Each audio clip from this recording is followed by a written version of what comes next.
चेहरे पर चेहरे हैं, जाने क्या हकीकत है, जाने क्या सियासत है। यही तो नहीं समझ पाई झारखंड की जनता। जोहार झारखंड, नमस्कार। लाइव इंडियन गार्ड से मैं केतकी। ये पंक्तियां राजनीति पर खरी उतरती हैं, बात रिजवान क्रांतिकारी की कर रही हैं। कल दीपावली की रात को बम और फटाके तो बहुत फूट रहे थे, लेकिन सबसे ज़्यादा आवाज़ रिजवान क्रांतिकारी के जेएमएम से जुड़ने की और जेएलकेएम से जुदा होने की हुई है। ये वो फटाका है जिसने जेएलकेएम को तो परेशान किया, साथ ही साथ वो लाखों करोड़ों दिल जो रिजवान क्रांतिकारी के लिए धड़कते थे, जो रिजवान क्रांतिकारी को अपना आइडल मानते थे, वो सारे कुछ देर के लिए शांत हो गए। आइए बात करते हैं कल रिजवान क्रांतिकारी का जो ये नया पैटर्न रहा राजनीति में, उसको लेकर हमारे साथ जेएलकेएम के जिला अध्यक्ष हैं शक्तिनाथ महतो जी। उनसे बात करते हैं। जोहार शक्ति जी। जोहार जोहार आपको और आपके चैनल पे जितने भी यूट्यूबर और साथी का ना सब कुछ करते हैं। जोहार शक्ति जी, कल कब पता चला आपको कि रिजवान जी ने दगा कर दिया है?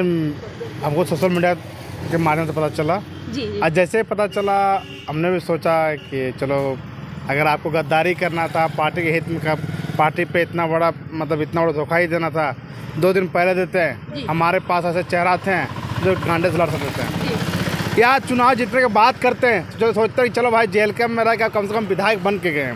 हमें भी खुशी होता कि आपने गद्दारी की है लेकिन कुछ बन के। लेकिन आज जो गद्दारी की है, आज जो आपने जेएलकेएम को छोड़ के गए हैं, हम बता देते हैं आपके चैनल के माध्यम से, इनको सिर्फ ट्रम्प कार्ड की जैसे यूज किया जाएगा चुनाव भर के लिए। ट्रम्प कार्ड के लिए यूज किया, चुनाव जैसे ही खत्म हो जाएगा कचरा में फेंक देगा। हम बता देते हैं कि क्या बोलते हैं, रिजवान अंसारी जो जेएमएम में गए हैं, उनको ऐसे कचरा पेटी में फेंक देगा जेएमएम ना, सिर्फ ट्रम्प कार्ड के लिए यूज करेगा और सीधे कचरा पेटी में फेंक देगा। अरे कम से कम जेएलकेएम में थे तो जयराम महतो के बाद सेकेंड स्थान में उसको लोगों ने प्यार किया, लाखों लोगों का प्यार के दिलों को तोड़ के गया, लाखों लोगों का सपना को तोड़ के गया। उनकी ऐसी स्थिति आएगी ना कि उसकी राजनीति तो खत्म समाप्त हो गई। आज से रिजवान अंसारी की राजनीति समाप्त हो गई। फ्यूचर में वो राजनीति कर नहीं पाएंगे। वो जिस गांव जिस गली में जाएंगे लोग एक ही सवाल करेंगे कि 2-4 दिन पहले आपने जयराम महतो के विचारधारा को ले आते थे, आप कितने में बिके हैं? क्या ऐसी मजबूरी आ गई जिसने आपने तुरंत हेमंत सोरेन का हाथ थाम लिए, जिसकी आपने 3 साल से जिसको आप गालियाँ दिए, शिकायत किए, कौन ऐसी मजबूरी आ गई जो आपने उसका हाथ थाम लिए? जेएलकेएम ने उन्हें गांडे से मौका दिया लड़ने के लिए, और गांडे से मौका मिला तो सुनने में आ रही है खबर कि 5 करोड़ का उनको ऑफर भी मिल गया और उन्होंने स्वीकार कर लिया। मतलब जेएलकेएम का जो एक सीट है, 5 करोड़ की कीमत लगा दी उन्होंने और जेएमएम के हाथों बेच दिया। क्या कहेंगे, राजनीति में सिद्धांत की कोई अहमियत है या केवल पैसा बोलता है? नहीं, जेएलकेएम का सीट को 5 करोड़ में बेच दिए, वो बहुत कम में बेच दिए हैं। हमारे ऐसे लोग रहते ना, था जेएलकेएम इतना मजबूत था कि 5 करोड़ ने 5000 में बेचता तो गर्व होता। अरे यार, हमको तो समझ में नहीं आया कि रिजवान अंसारी ऐसे मजबूर कैसे हो गया, जो गांडे विधानसभा जिसकी विधानसभा की सीट में उसको इंतजार कर रहा था, कौन ऐसी मजबूरी आ गई? और ये कहीं ना कहीं प्लानिंग था। जो व्यक्ति धनबाद जिला के थे उसने अचानक गांडे मांग किया था। हमें भी थोड़ा सा डाउट हो रहा था कि टीम को भी डाउट हो रहा था, लेकिन लोगों को सोच में आ कि चलो भाई रिजवान अंसारी राज्य स्तरीय क्रांतिकारी है, हो सके गांडे विधानसभा मांगा और गांडे विधानसभा जीत सकता था। और जेएलकेएम को विश्वास हुआ, लेकिन उनको नहीं, जेएलकेएम ने ये नहीं सुना जाता, हटा दिया कि इतनी बड़ी आने वाले दिन में ये धोखा हम लोग धोखा दे सकता है, इतनी बड़ी प्लानिंग उससे किया हुआ है।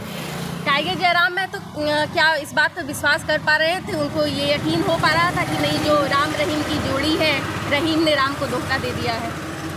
नहीं, टाइगर जयराम महतो तो आप यूट्यूब में चल रहे हैं, उनको बोलते थे टाइगर जयराम में थी 2 जिसमें जान एक है।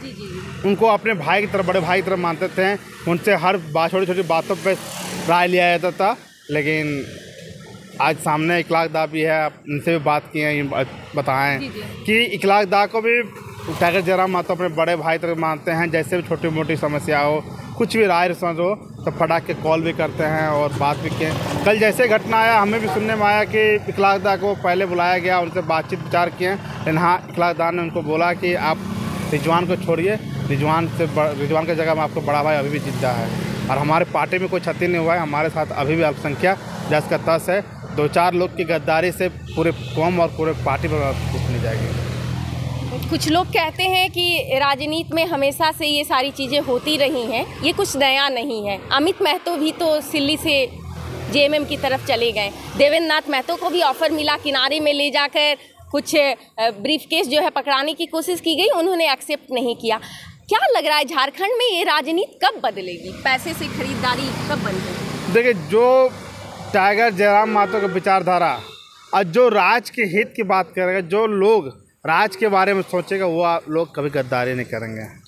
और जिसकी मंशा है सिर्फ अपने परिवार के विकास करना, ऐसे लोग ही गद्दारी करेंगे। चाहे जिस पार्टी में हो, चाहे जेएमएम हो, जेबीके हो, जेलकम हो, अगर वो सच्चे सिपाही है, वो सच्चे राज के विकास चाहता है, वो कभी गद्दारी नहीं करेगा। अब ऐसे लोगों को तो हम तो हनुमान भी नहीं है ना, हमें क्या वो दिख सकती है कि हम झांक के देख सकते हैं कि उसके अंदर में क्या मनसा है।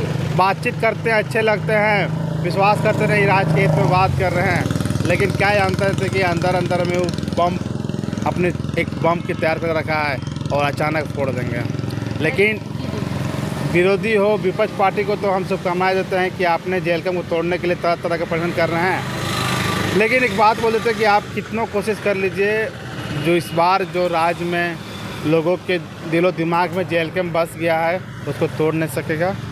और 2-4 हाथ क्यों न कट जाए हमारे, जिसमें जब तक जान रहेंगे हम कोशिश करेंगे कि वहाँ तक मतलब मंजिल तक पहुँचने की कोशिश करेंगे। तो ये बातें आप सुन रहे हैं, जेएलकेएम ने कल फिर से एक बार झारखंड की राजनीति को गर्म कर दिया है। हालांकि आप कह सकते हैं कि कल तो फटाखा वाला दिन भी था, पॉल्यूशन और गर्मी दोनों बढ़ी है, लेकिन जेएलकेएम कह रहा है कि पॉल्यूशन को साफ किया है। जेएलकेएम की तरफ से उनका चला जाना, रिजवान क्रांतिकारी का चला जाना, सफाई हुई है।